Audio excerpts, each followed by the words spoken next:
के बसा से पूछी कबले अहे भोले दानी रजबू। हुनका के बसा से पूछी कबले अहे भोले दानी रजबू। कि बड़ी देर भइल देवा घर के राजा न अइले भोले दानी रजबू। कि बड़ी देर भइल देवा घर के राजा न अइले भोले दानी रजबू।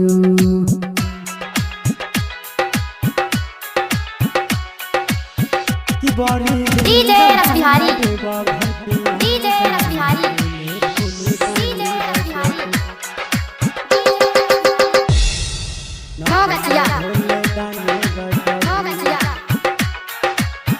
बसहा निहारत हुई मंदिर के गेट से पवन भक्त चला भट्टा ढाई नेट से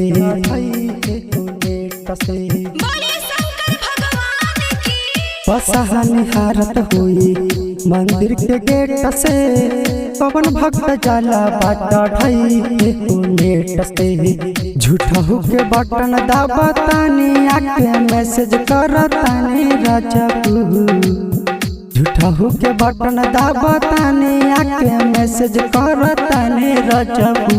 कि बड़ी देर भइल देवा घर के राजा न अइले भोले दानी रजबू। कि बड़ी देर भइल देवा घर के राजा न अइले भोले दानी रजबू। Recording by KC music Samastipur. DJ Ras Bihari, DJ Ras Bihari, DJ Ras Bihari.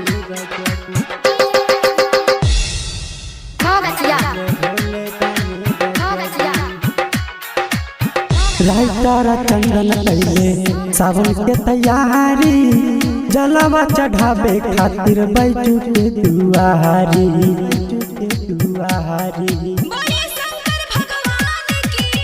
Writer Nitish कैले सावन के तैयारी जलवा चढ़ावे खातिर बैजू के दुआरी।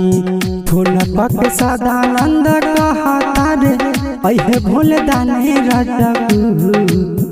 हुनका के सदानंद कहता रे अहे भोले दानी रजबू। कि बड़ी देर भइल देवा घर के राजा न अइले भोले दानी रजबू।